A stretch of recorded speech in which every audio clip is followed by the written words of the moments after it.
And so Chris is not being judged on how much muscle he has in his neck, nor in his shin, nor in his ankles. And so wouldn't it be more fair to just say, let the best person win, regardless of weight?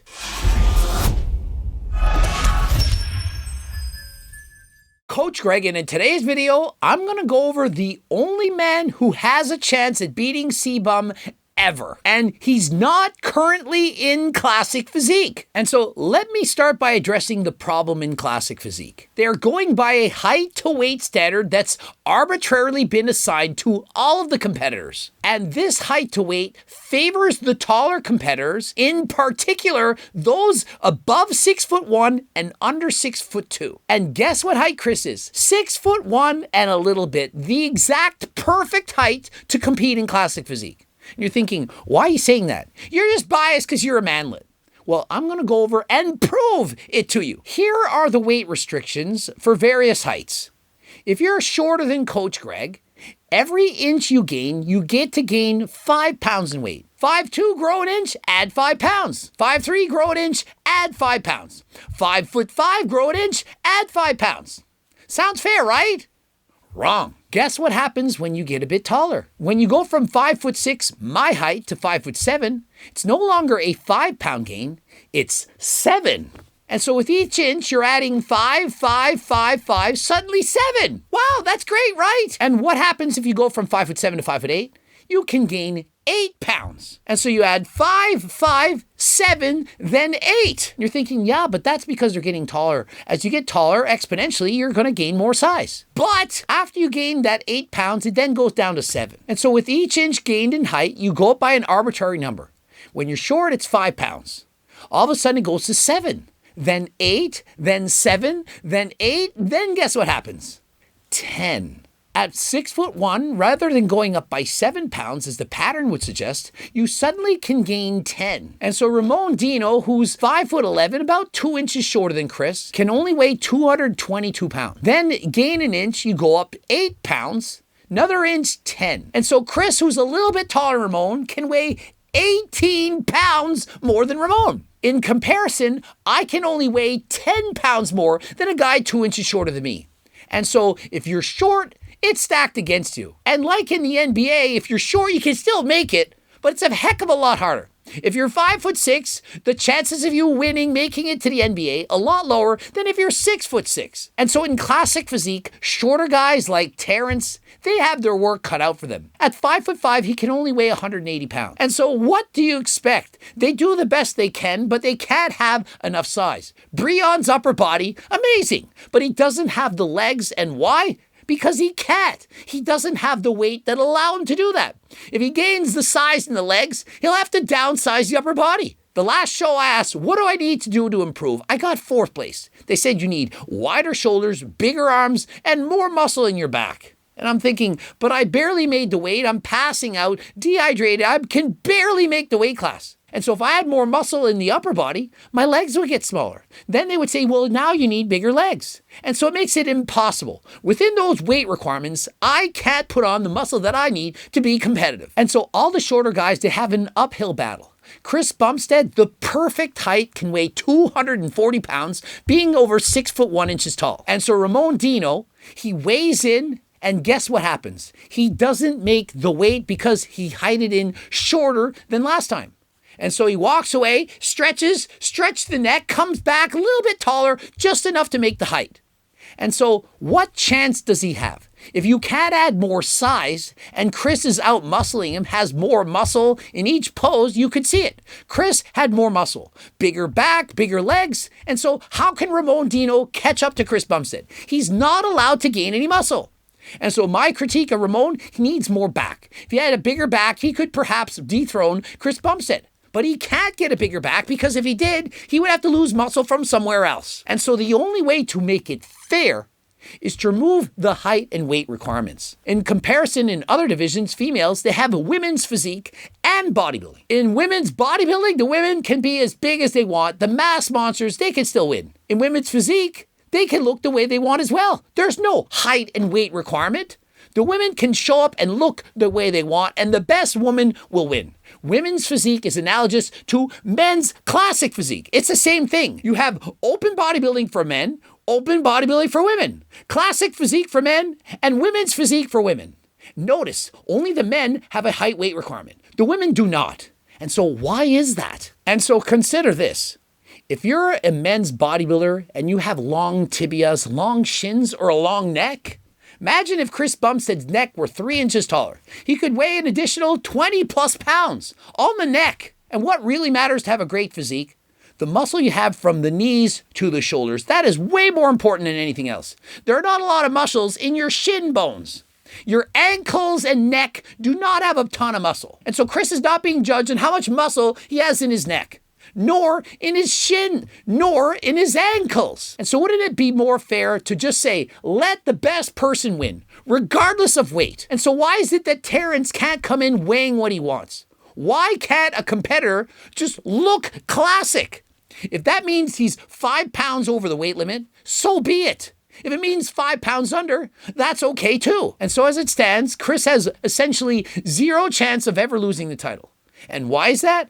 Well, he's at the perfect height and looks perfect for 6'1". If Chris were 5'6", he could only weigh 185. Do you really think Chris would upset all those other competitors if he had to lose 55 pounds of muscle?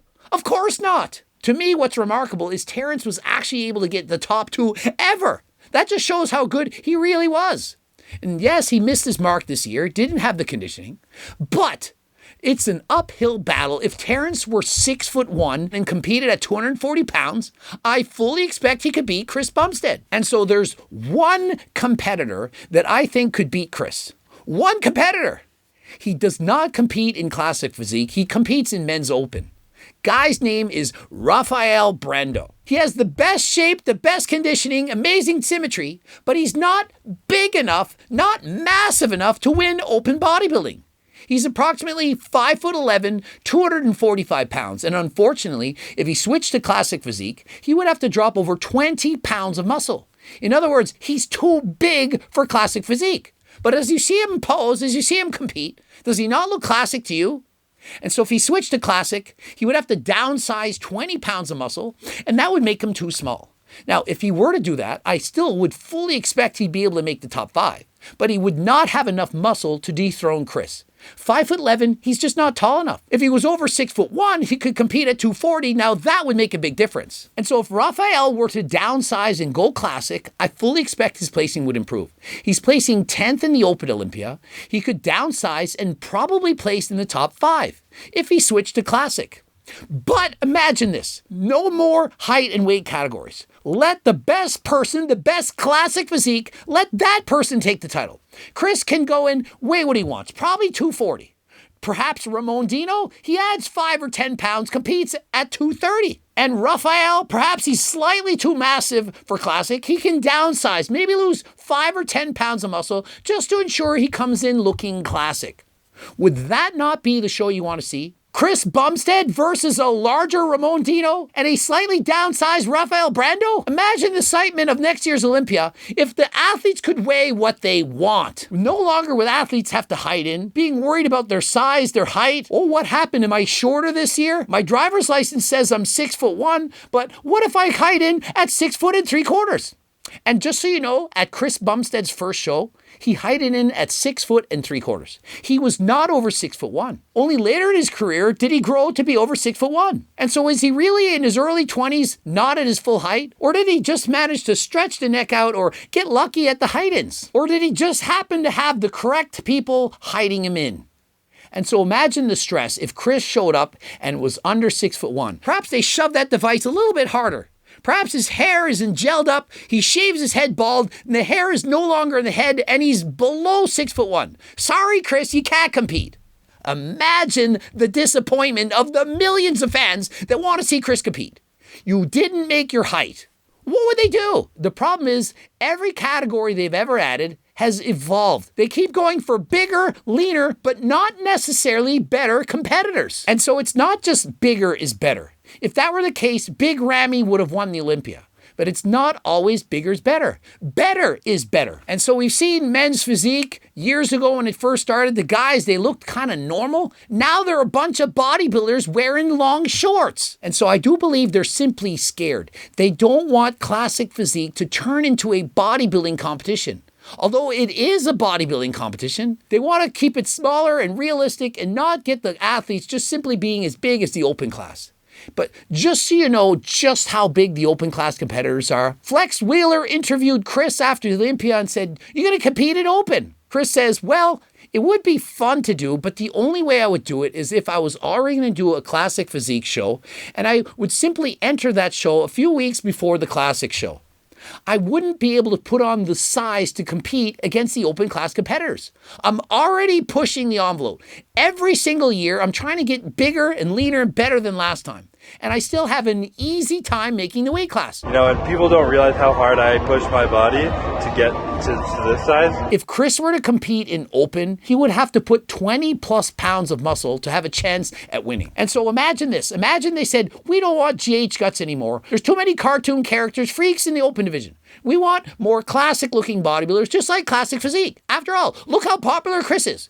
We want the open class competitors to be equally as popular as Chris Bumstead. And so we're going to put weight caps on open. Whatever the weight cap is for classic, we'll add 30 pounds. That should do it, right?" Well, Derek Lunsford, 5'5", in classic would have to weigh 180. Add 30 pounds to that, 210. Derek weighed over 230 on stage. Even Derek weighing 212 would be over the limit. And so how could he ever win the open class, even if he was 30 pounds bigger than the classic physique weight class? He couldn't. He wouldn't be big enough. And so all the open competitors would have to be severely downsized. And so a guy like Derek Lunsford with a very classic physique, he would still not be big enough. And who else? Nick Walker, say about 5'8" tall, if that. He would have to weigh 200 in classic. Add 30 pounds, 230. He competed at 255. Nick Walker would have to lose 25 pounds of muscle. And so if they had high weight categories, guess who would win? All of the tall competitors.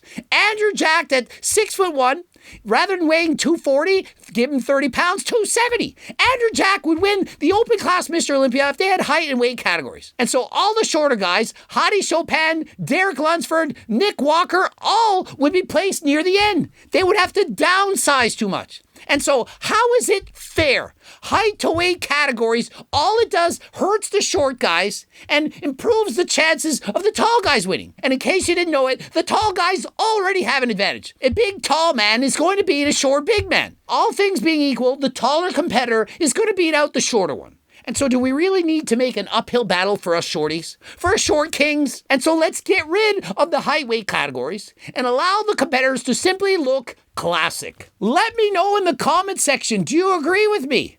Should they get rid of the height categories? Let Rafael Brando compete against Chris Bumstead. Who would win? And remember, harder than last time supplements, code Greg, 10% off. Some of these supplements selling like hotcakes. GO2 Max Ecti Builder. Don't miss out on your chance. GO2 Max NMN made ingredient.